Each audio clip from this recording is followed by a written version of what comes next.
हर महीना वैन के 800 रुपए बचाने के लिए हम लोगों ने साइकिल से स्कूल जाना चालू कर दिया था। ये हो गई। 4 लौंडे थरथराती ठंड में साइकिल से स्कूल जाते हैं, ब्लेजर, टोपा, मफलर बांध बुंदा के। एक तो ये ब्लेजर बहुत अजीब था हमारे स्कूल का।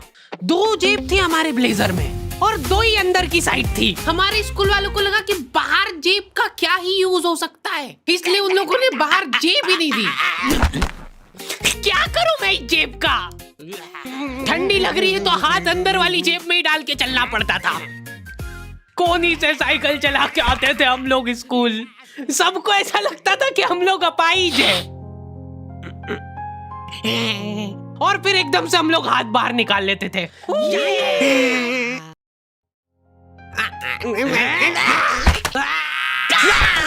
मजाक बना के रख दिया डिसेबिलिटी को। अपाहिज लोगों की रिस्पेक्ट कम हो गई थी हमारी वजह से, लेकिन लड़कियां खुश हो गई थी इस इनोवेशन से। उनको लगा था कि ब्रा का खर्चा नहीं करना पड़ेगा, अपना जो भी सामान है उसको एकदम जेंटली इन जेबों के अंदर प्लेस कर देंगे। लेकिन इसमें एक छोटी सी दिक्कत थी।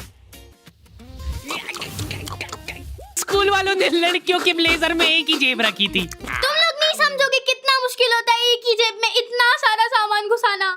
हर रोज लेट होते थे हम लोग स्कूल, क्योंकि मेरी साइकिल की चेन ढीली थी। थोड़ी सी भी स्पीड बढ़ाते थे तो वो चेन उतर जाती थी। लेकिन पापा ने मेरे को प्रॉपर ट्रेनिंग दे रखी थी चेन चढ़ाने की। एक जना ऐसे खींचेगा टायर, उतने में अपने को पानी से फटाफट कस देना है। ये हो गई टाइट। बैग में पाना पेचकस रख के लाना पड़ता था मेरे को स्कूल, कि कभी भी रास्ते में चेन उतर सकती है। इमेजिन करो एक बार कि तुम चुपचाप वैन में बैठ के जा रहे हो, बीच सड़क में 4 लौंडे साइकिल पलटा के ये फटाफट क्लास में बैठे हुए मेरे को डर बना रहता था कि कोई गलती से मेरा बैग चेक नहीं कर ले। तो आज हम लोग पढ़ेंगे टेंस। सबसे घटिया, वाहियात, नीच टॉपिक लगता था मेरे को टेंस। पास्ट, प्रेजेंट और फ्यूचर तक बात ठीक थी। प्रेजेंट कंटिन्यूअस टेंस क्या होता है? सिंपल पास्ट, पास्ट कंटिन्यूअस, मतलब वो बीत चुका है पर चल भी रहा है। क्या है ये? कितना भी समझ लो इस टॉपिक को, एग्जाम में जाके तुमको अंदाजे से ही सेंटेंस चूज करना पड़ेंगे कि ये सुनने में अच्छा लग रहा है तो यही होगा सही।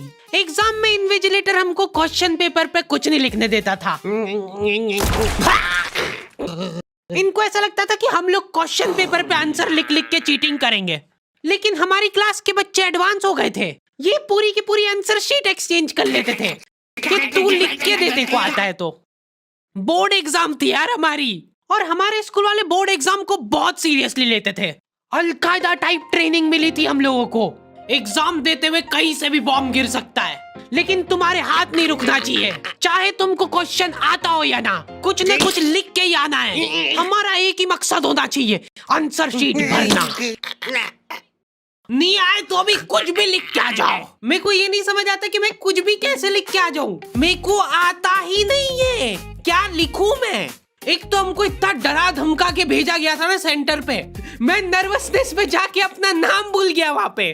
इन्विजिलेटर ने नाम पूछा, मैं सोच रहा हूँ क्या हो सकता है। बेटा नाम तुम्हारा। 2 मिनट।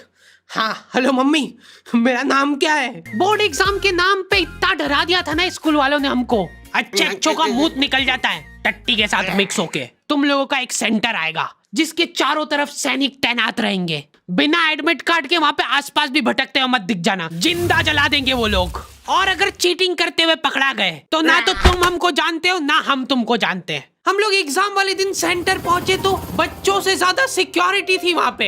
आज तक इतनी सिक्योरिटी मैंने एयरपोर्ट पे भी नहीं देखी थी। आर्मी वगैरह खड़ी थी वहाँ पे टैंक लेके। वो सिक्योरिटी वाले एक एक रबड़ का रैपर निकाल के देख रहे थे कि उसके पीछे तो नहीं लिख के लाया कुछ। क्या लिख लूंगा मैं इतनी सी जगह में? लिख भी लिया तो मेरे को ही समझ नहीं आएगा कि क्या लिखा है। कुछ चीजों का मेरे को लॉजिक ही समझ नहीं आया था कि तुम नंबर वाली घड़ी पहन के नहीं जा सकते हो, पहनना है तो कांटे वाली पहनो। उनको शायद शक हो गया था कि ये सारे लोग एक साथ कोऑर्डिनेशन करके बम नहीं फोड़ दे। उधर एक बच्चे की घड़ी का अलार्म बज गया और वो बजता भी बॉम्ब के टाइमर जैसा है। अलकायदा जिंदाबाद। जिस पाउच में तुम सामान ला रहे हो वो भी ट्रांसपेरेंट होना चाहिए। मेरे बैग में से इनको पाने पेचकस मिले थे, क्या जवाब दूं मैं इसका कि क्या यूज में आते हैं ये? उनको वहाँ पे डेमो करके बताना पड़ा कि ये यूज में आता है ये सब आइटम। फिर बाकी बच्चों ने भी कंफर्म करा कि हाँ देखा तो है हमने इनको रास्ते में ये हरकत करते हुए। ये सब देख के उन्होंने मेरे पाने पेचकस तो हाथों हाथ नाली में फेंक दिए थे। हमारे एक साथी की जेब में से ड्रग्स बरामद हो गए थे। अरे ड्रग्स नहीं है, ये इनहेलर है। इसको ऐसे सूंघते हैं, नाक बंद होती है तो नाक खोलने के बाद भी अगर तुम इनहेलर को पूरी ताकत से सूंघते हो, आंखें दिमाग में ठंडक हो जाएगी तुम्हारे। वो बच्चे नहीं होते जो पूरा साल टाइम पास करते और एग्जाम के एक दिन पहले पढ़ के एग्जाम देने आ जाते हैं। वो बनने की मैं कोशिश ही कर पाया था। सिर्फ मैंने सोचा था आखिरी रात मेरी है, रात भर मैं पूरा सिलेबस चाट जाऊंगा, पर मैं एग्जाम के एक दिन पहले ही बीमार पड़ गया। सर्दी हो गई मेरे को, तो मैंने सोचा ठीक है अभी थोड़ा रेस्ट करते, सुबह उठ के पढ़ाई करेंगे। नाक बंद हो गई भाई, नींद ही नहीं आ रही है। फिर पापा आके मेरे को ट्रिक बताते हैं कि अगर राइट वाली नाक बंद हो रही है ना तो लेफ्ट साइड करवट करके सो जा, फिर गहरी सांस ले, तो ये जो है ना राइट वाली खुल जाएगी और लेफ्ट वाली बंद हो जाएगी। फिर लेफ्ट वाली अगर खोलना है तो राइट साइड करवट करके सो जा। पूरी रात करवटें बदलता रह गया मैं। सुबह रास्ते में जाते जाते पढ़ रहा हूँ मैं, क्योंकि बाकी बच्चे भी यही कर रहे थे। बच्चों को लग रहा है कि भाई जितना हम लोग साल भर में नहीं पढ़े उतना हम लोग रास्ते में जाते हुए पढ़ लेंगे। रास्ते में ऐसे कॉपियां लेके घूम रहे जैसे इनसे ज्यादा पढ़ाकू कोई हो ही ना। सुबह हम सब लोग सेंटर लेट पहुंचे क्योंकि साइकिल की चेन उतर गई थी, तो रास्ते में वो कर रहे थे। और क्वेश्चन पेपर भी लेट हो गया था उस दिन। क्वेश्चन पेपर Z+ सिक्योरिटी के साथ आता था। 10 बॉडीगार्ड लेके आते थे एक जरा सा पार्सल।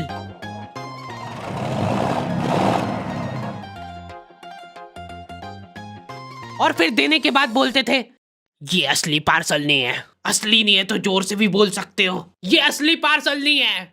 ये लोग पता नहीं किसी को तो गुमराह करने की कोशिश कर रहे थे। इनको डाउट था कि इतनी सिक्योरिटी के बाद भी कोई पेपर चोरी कर लेगा, तो ये लोग इतनी सिक्योरिटी में नकली पेपर लेके आए। असली पेपर तो एक और बॉडीगार्ड नाले में तैरता हुआ लेके आ रहा है। ये पाने पेचकस किसने डाले नाली में? ये लो। मजाक कर रहे थे हम तो, यही है असली क्वेश्चन पेपर। जाओ बांट दो फटाफट।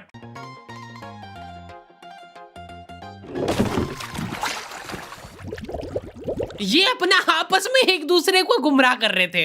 एक बार बस सोच के देखो कि ये सारी हरकतों के बाद भी अगर पेपर लीक हो गया। सोचो एक आदमी टेलीग्राम पे क्वेश्चन पेपर बेचने लग गया था, वो भी एग्जाम के महीने भर पहले से।